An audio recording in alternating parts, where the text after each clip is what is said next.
कल हमने उदारवाद का अध्ययन किया था और उदारवाद के अनुसार राज्य की प्रकृति और कार्य क्षेत्र को जाना था। और मैंने आपको ये बताया था कि उदारवाद में एक लचीली विचारधारा है और समय अनुकूल इसमें परिवर्तन हुआ है। इसकी शुरुआत परंपरागत उदारवाद से लेकर आधुनिक उदारवाद तक, और आधुनिक उदारवाद के बाद भी उदारवाद में एक परिवर्तन आया जिसे हम समसामयिक उदारवाद कहते हैं, समकालीन उदारवाद कहते हैं। उसमें राज्य के वापस कार्य क्षेत्र कम करने की बात कही गई है और उसे हम न्यू लिबरल विचारधारा के नाम से जानते हैं।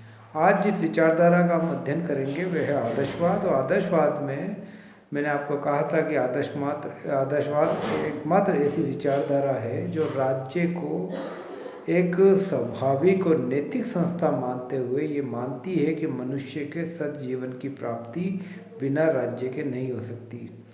अगर मैंने आपको पहले बताया था व्याख्यान में कि जितनी भी विचारधारा राजनीति विज्ञान में पाई जाती है, सिर्फ आदर्शवाद है जो राज्य का महिमा मंडन आदर्शवादी विचारधारा एकमात्र ऐसी विचारधारा है जो राज्य का महिमा मंडन करती है और उसको मनुष्य के जीवन के लिए बनाए रखने के पक्षधर है। इसके अतिरिक्त जो भी विचारधाराएं में, चाहे आदर्शवाद हो, समाजवाद में भी मार्क्सवाद हो, और चाहे वो नारीवाद हो, इन सभी विचारधाराओं ने राज्य के सीमित करने या राज्य को खत्म करने का समर्थन किया। इन सब विचारधाराओं की चरम परिणति राज्य को समाप्त करने पर ही रुकती है।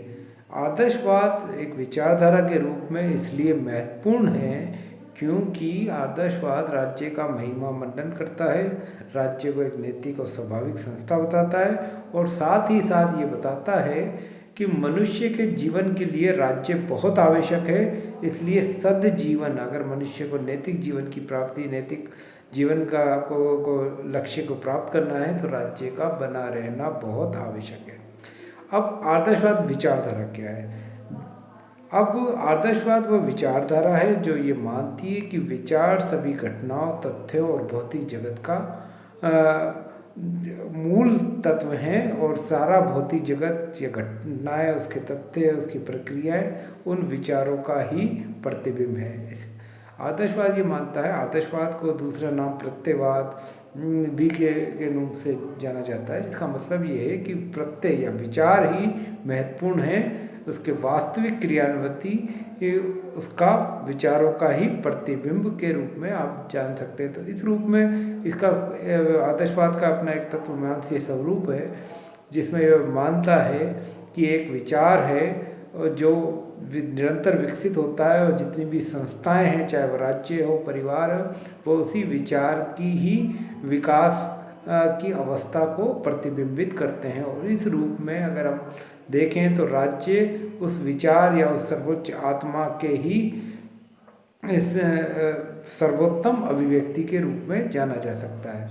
तो आदर्शवाद एक विचारधारा है जो ये मानती है कि विचार ही प्रमुख हैं और सारी घटनाएं, तथ्य उस विचार का प्रतिबिंब के रूप में हम मान सकते हैं।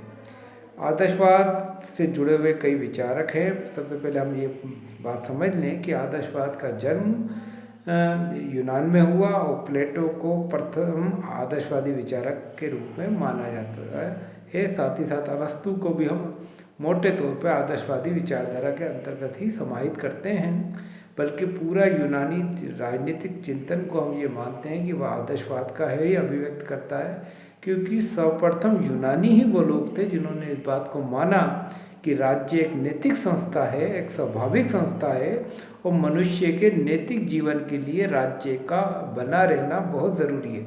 यानी यूनानी ने आज से 2500 साल पहले सर्वप्रथम इस चीज़ के तथ्य को स्वीकार किया कि राज्य एक प्राकृतिक स्वाभाविक संस्था है और वह सद्जीवन के लिए बना है और मनुष्य के सद्जीवन के लिए और नैतिक जीवन के लिए की प्राप्ति तब तक नहीं हो सकती, मनुष्य अपने नैतिक जीवन की प्राप्ति तब तक नहीं कर सकता जब तक वह राज्य के निर्देशों के अनुसार ना चले या राज्य के अंतर्गत ना रहे। तो राज्य और मनुष्य एक रूप में एक निश्चित नैतिक उद्देश्य की पूर्ति करते हैं।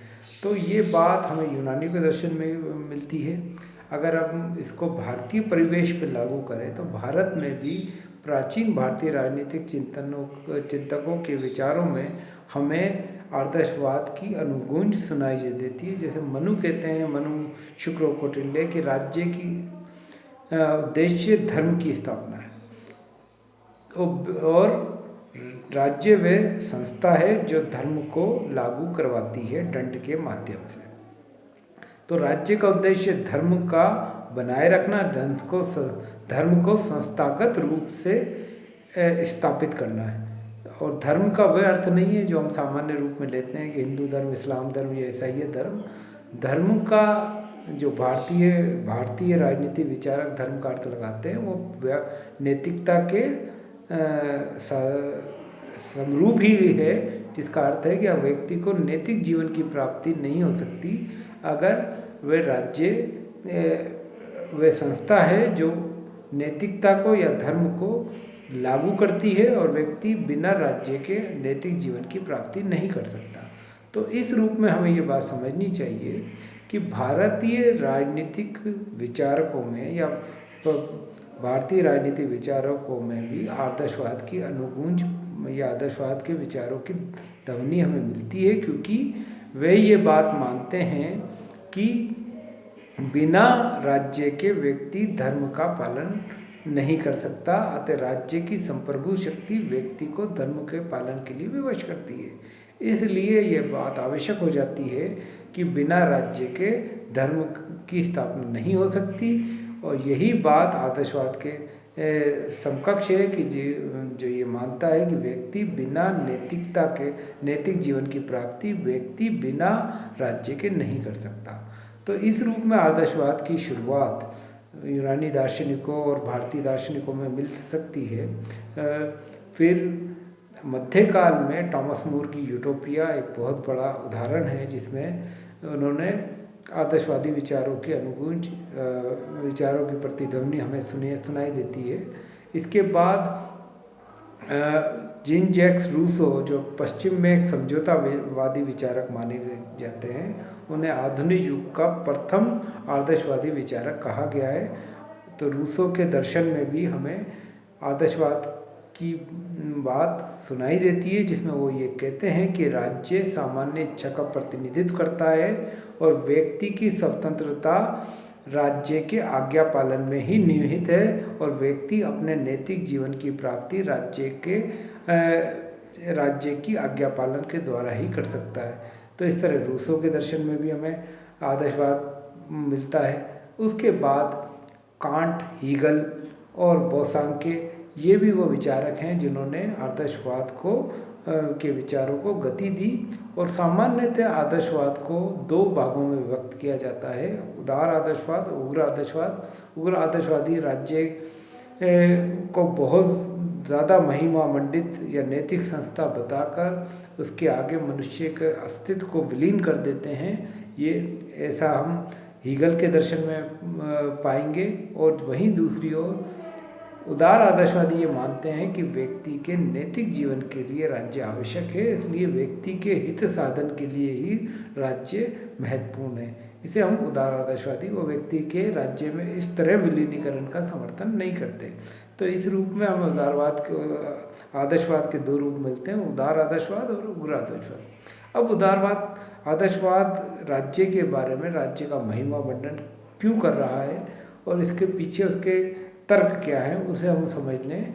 कि अगर हम अरस्तु के दर्शन से ही शुरुआत करें कि मैंने आपको बताया कि प्लेटो को आदर्शवाद का पिता कहा जाता है, और अरस्तु ने ये बात कही अपनी पुस्तक पॉलिटिक्स में कि